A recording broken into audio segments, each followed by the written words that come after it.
Welcome back to The New Norm. I'm Dr. Lou Graham, and this program is brought to you by Midway Dental and Catapult Education.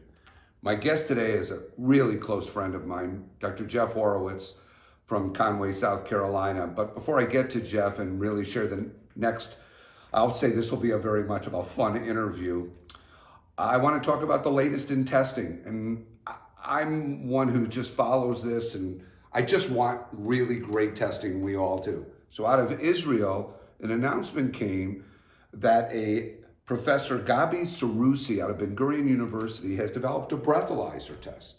And using spectroscopy, what they do is they put a microchip in this breathalyzer, and as you breathe into it, they will take particles from the breath, put it on this microchip, and it's a very complicated microchip, I get all that, and it'll run through this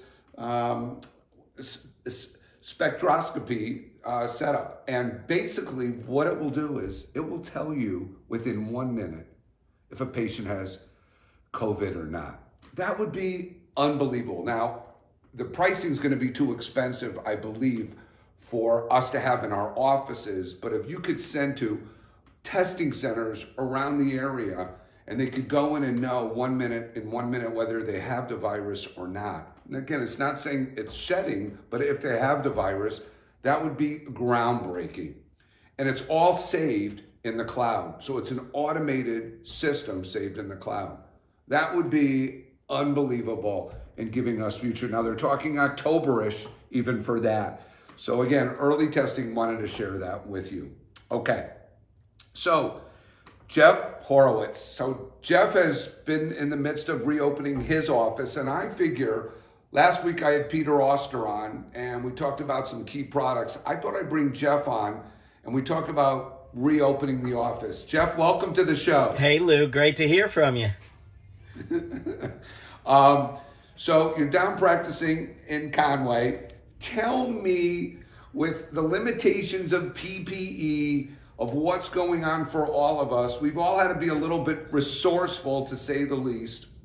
Tell me what's going on as you're starting to reopen your practice. Yeah, Lou, I think creativity is really the key word, because, listen, there's limitations on masks, there's limitations on face shields, limitations on just about everything out there.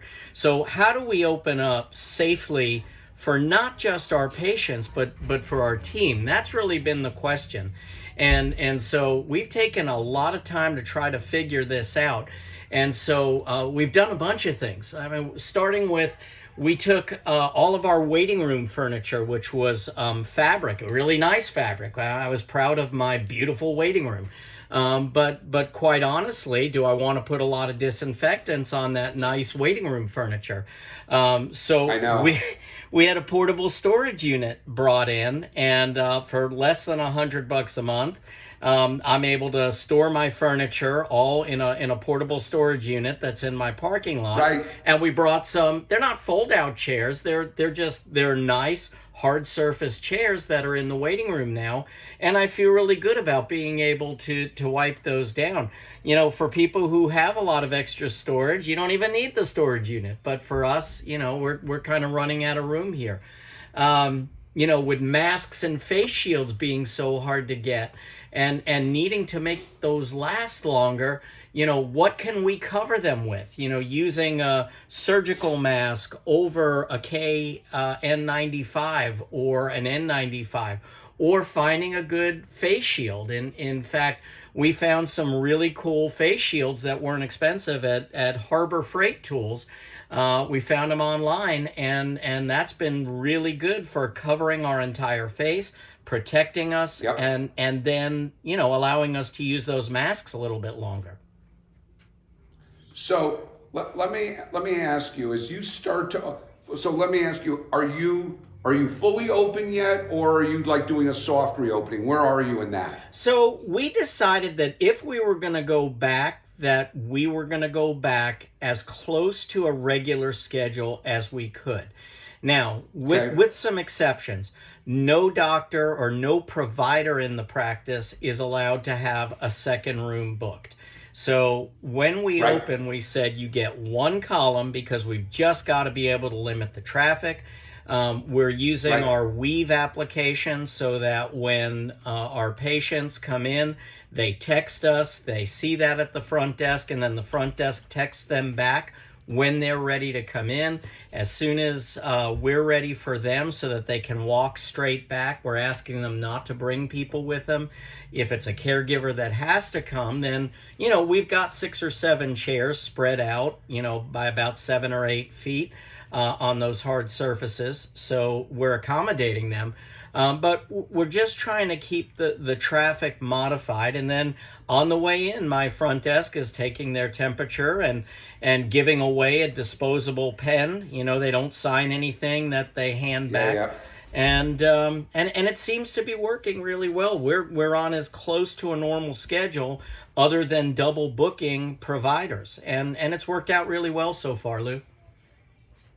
That's great. It's interesting because Illinois, we're just getting back, and next week is my first soft launch week, and we're definitely going to be doing. We've changed our waiting room. It's crazy how empty the office looks. Everything's clean, obviously, and we're going to greet the patients and escort them right in. Whether we put them in the waiting room and go through their medical history, their COVID history one more time. They'll already been screened twice. Right.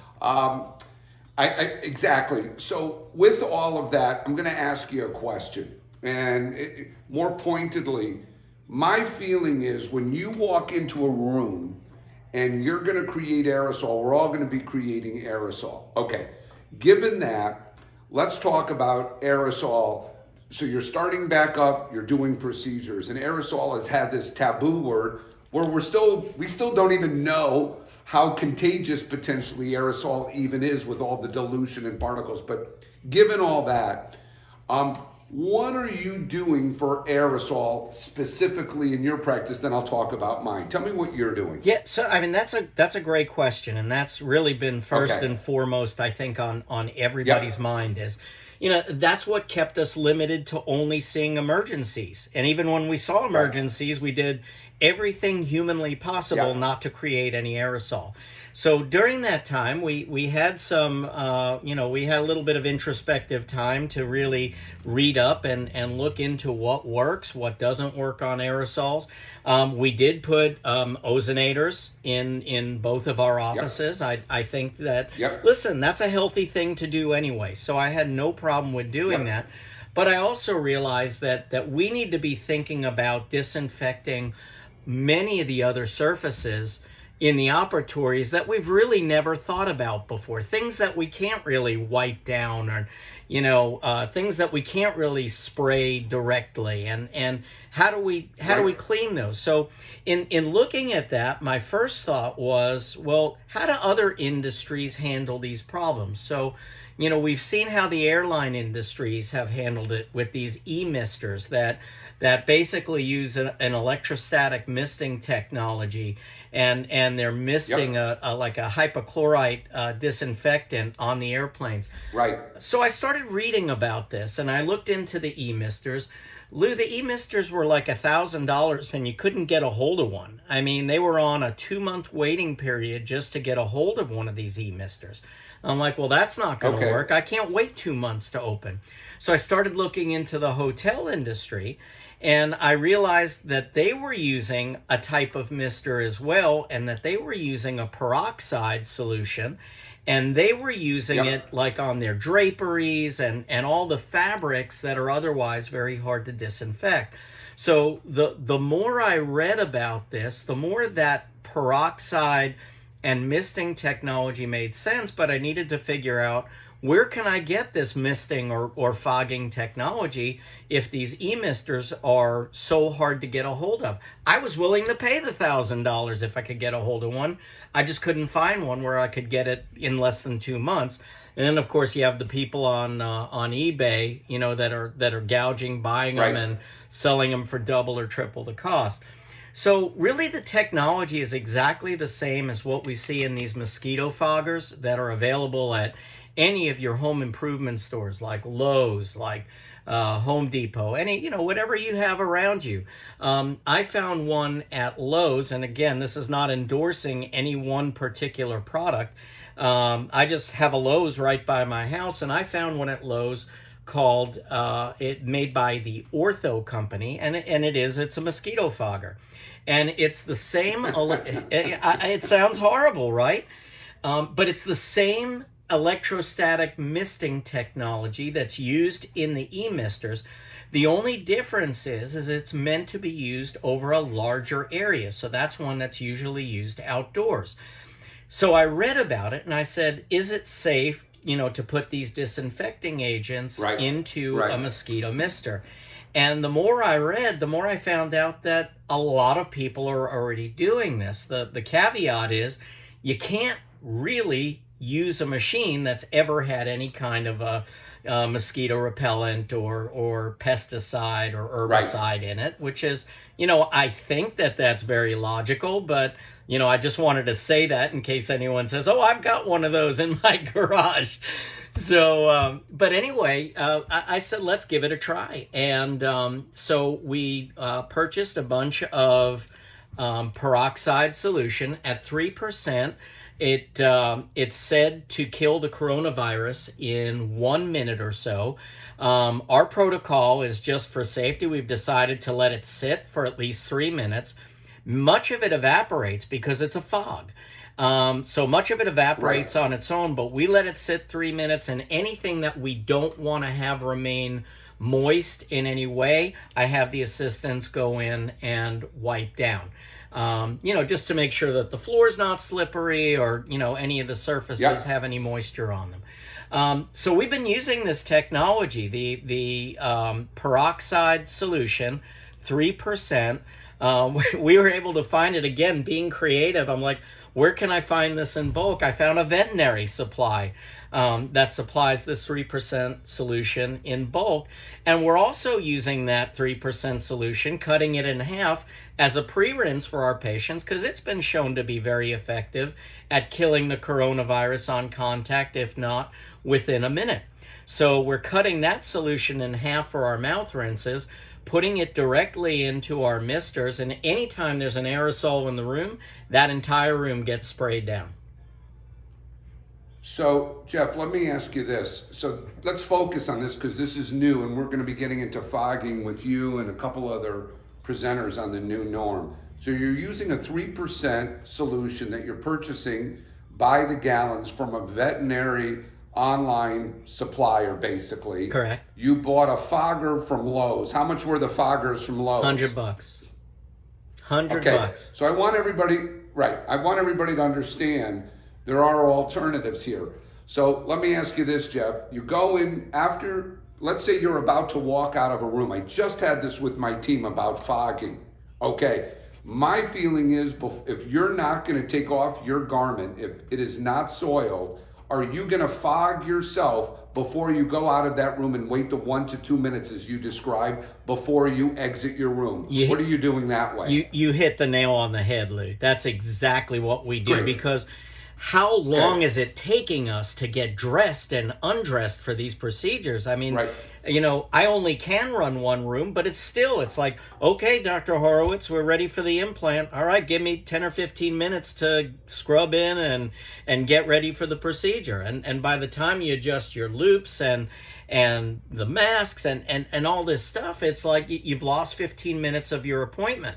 So if I can at least keep my gown on, save my N95 mask, and even spray down the shield that we're using, it just makes all the sense in the world. So as I get ready to walk out of the room, they're there with the mister, and I will actually get misted head to toe, and I'll turn around, and that allows me then to continue using that same gown. I don't touch it. We let it sit for 3 minutes. And then I'm very comfortable. What's nice about these face shields that we found is it's a very clear and durable plastic, and we're able to wipe it down, and we're not getting a lot of smudge on the masks. And I have, in fact, mine is sitting right here. I'm gonna pull it in front here just to show you. I don't know the exact name of it, but it's available at Harbor Freight. We'll tell Midway to look at this. Yeah. And I'll send some photos. Okay. in. But what's great about the shield is it comes down well in front of the loops, so I don't ever have to mess with my loops during the procedure. But I can also lift it up just like a welder shield and talk to my patient when I need to. But yeah, we're misting everything. Jeff? Mm-hmm. Right. So Jeff, do you take off the shield and then mist it? You're not misting it while you're wearing it, I'm assuming. You're misting it after it's been taken off your face. No, I want it misted before I touch it. Okay. So I don't even want to touch that thing until I've been fully misted. And at that point, then I can lift it off. I'll have my gloves off. Now I feel comfortable lifting it off. So if there's, anything on there, I can feel safe about it. So your eyes are fully protected while you're misting. Correct. Yeah, because the shield is all the way down. Okay. Right. And typically I'll still have my loops on as well. Right. So let me ask you this then. Patients walking into your office, there's been nothing, this has been a big debate. Do I gown them? Do I not gown them? Have you ever thought about fogging the patients, like letting them wear some goggles and just fogging them and then bringing them into the office? Or do you think that's just crazy? Yeah, I have thought about it. One of the things I've been really excited about is the reception of the patients to us letting them know how we're trying to protect them and them wanting to come in. It's been really exciting. They want to come in. They want to take care of their teeth. They want to have their work done. I'm afraid if we go over the top on them, that maybe we start throwing up some things that might scare them away. And I feel like with everything that we're doing, that they see the protection. In actuality, they're protected. And we also let them know that we're fogging each other on the way in and out the door. And, we made a little joke that, misting is not only for our PPE, it's for our peeps. It's on the way in the door. And I made a funny video about it and I posted it on Facebook. You might have seen it. Hey, Jeff? Yep. Yeah. So let me ask you this. So one of the concepts with fogging or misting could be, like right now, we are putting our patients that we're creating aerosol, we're putting a surgical garment on them to protect their clothes and everything else. We are doing that in our practice.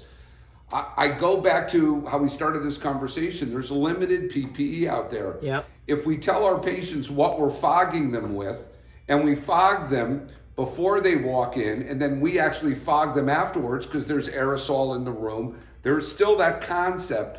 It would be interesting. So let me ask you, have you seen any bleaching effects from the 3% when you're fogging? We've been using it 2 weeks and we have not. And what's interesting, you would think, especially these disposable gowns, you would think that we would have seen it getting misted, 8, 9, 10, 11, 12 times a day. And I've even had 1 or 2 gowns that we've used a second day just because the new supply didn't come in time. And I've not seen any bleaching whatsoever. I mean, we know peroxide can bleach to some degree, but it evaporates so quickly when it's put on as a mist that I think as long as we're using the right distance with the foggers, which is typically recommended to be about 3 or 4 feet, that we're really getting more of a mist that's going to evaporate as opposed to something that's just on there and continues to soak the patient. Do I think that that's a possibility? Sure. So we had Paul Sagal on from P&G, and he is Mr. Peroxide. He was great, fun guy. He also talked about we could peroxide our masks inside and out. Do you do that? Are you decontaminating your masks at all? Yes. Your N95s. I'm just curious. I am. Same thing. So Okay. after that's Yep. all done from 3 or 4 feet, we can take the same fogger and hold it up to the mask, and now we're good. Again, what does peroxide break down to? It breaks down to Right. oxygen and hydrogen. So Right. the other Right. part of this Right. is I want to use as few chemicals and throw up as few barriers for the team and for all the people in the office, who are worried about throwing all these chemicals out at everything. It's why we're not using the iodines and the aldehydes and all that stuff. Right. So I would say this for everybody in the audience. The takeaway from today is there are alternative methods. Yes, I'm using HEPA filter purification systems in my room. I'm definitely going to be doing fogging. Jeff turned me on to this concept. I definitely think before I ever walk out of an operatory, I don't want to be walking around with any aerosol on my surgical gown, and I don't want to be replacing my surgical gown, especially for quicker procedures. So I think as we go through this new era, we're going to be seeing ways to be economical without at all being less safe. And I think that's the beauty of like today's show. And Jeff, I can't thank you enough. Really, this has been great pinpoint right to something very, very effective for everybody in the audience. I'll bet you I'll see you again very, very shortly, either on the new norm or a town hall, because this is going to be a very contemporary subject. Oh, it is. We don't have room for a laundry room, and a lot of people out there can't afford it. So, Yeah. it's really helped us as far as being able to disinfect. And man, I appreciate you giving me a little bit of time Thank you. today, and it's always a pleasure to talk with you, my friend. I love it. I love it. Thanks, buddy. Have a great day. So let me be clear. We want to hear from you. We want to hear your questions. So what we want you to do is we want you to go to education@midwaydental.com. Shoot us your questions. We'll go right to the experts. I know I'm not the expert, so let's go ask the experts what we should be doing as our next step next week, the week after, and thereafter. I look forward to hearing from you.